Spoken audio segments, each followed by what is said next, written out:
All right. So, going through this one piece at a time. And let me just grab everything and mute it. All right, going through this one piece at a time, we have rather a lot going on. Let's start with the drums. This is drum and bass after all. They're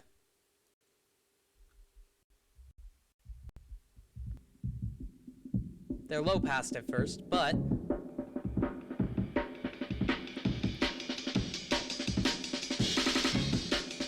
got this nice chopped up almond break.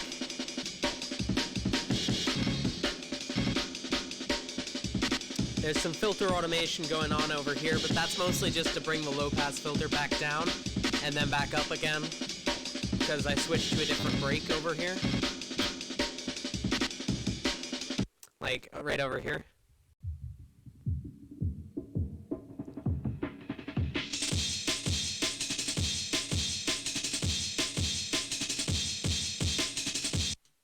You know, I'm going to turn off the mastering suite while I'm doing this, because it keeps whacking out the audio. There we go. Yeah, we've got a different break here. Some like just drops right over here. And those are shared by everything in the track. Those drops just are on everything. Then there's this break over here.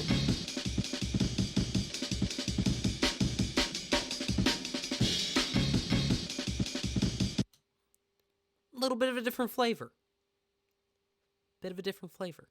But it's the same break as the first time around. Moving on from the drums, we've got some horns, and those are also grouped because they're in two different sections. The reason that the drums are grouped, and I forgot to mention that, is because there's this symbol here.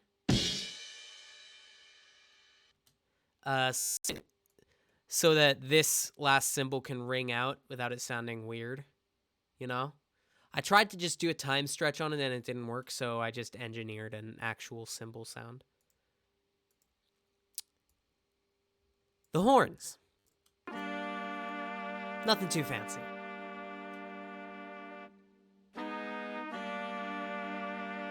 Really nothing too fancy. It's like, if I recall, that's just a triad. It's nothing fancy. The B section horns, on the other hand, there's some like stuttering going on. I did some stutter effects through Shaperbox, and then I also did some chopping it up, like over here.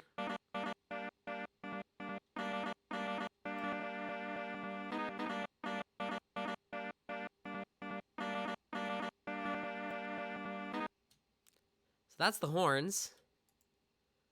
We've got the bass. There's nothing too fancy going on with the bass either. It's just there's just like a walking bass line here.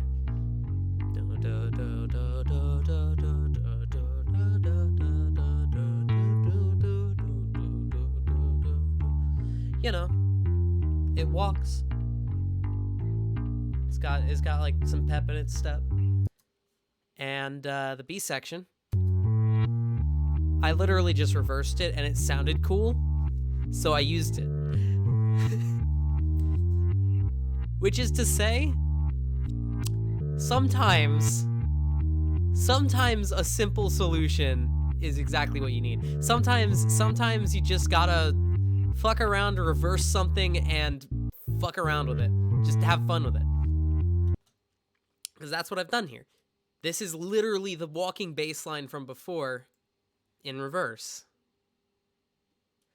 So yeah, there's that. That's the bass line. The keys. This is the original audio for the keys.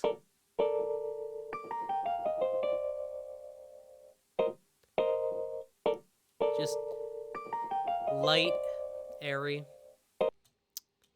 And then later on, I chop it up a bunch and reverse chunks of it, and there's some dropouts, and ends up sounding like this.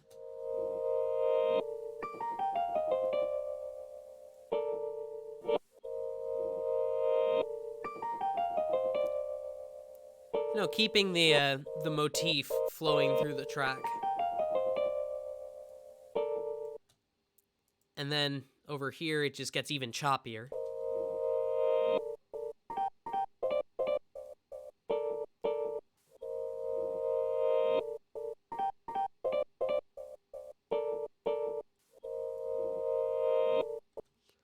I really like key chops. I really, really like key chops. I gotta work with those more.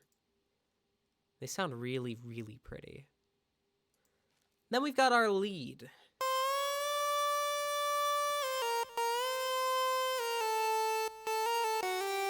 That's coming from the Moog Siren.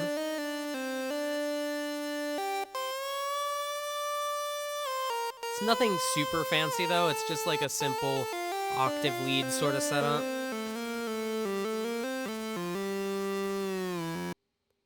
There's some delay on it that cuts out a little bit before each of the times that it drops out.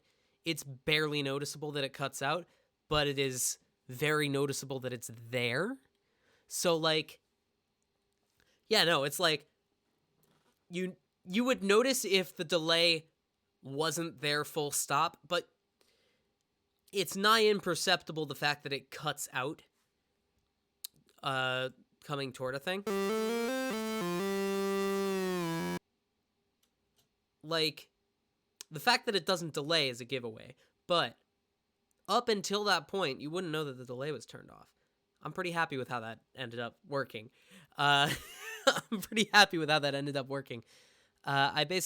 just did that with some automation of the effects send for it, and it worked pretty well.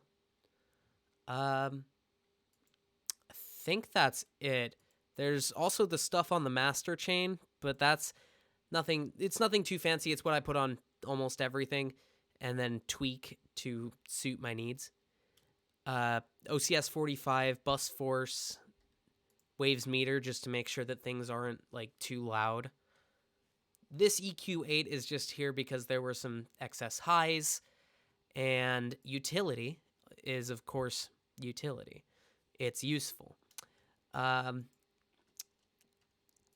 use it to like widen the mix and do stuff like that.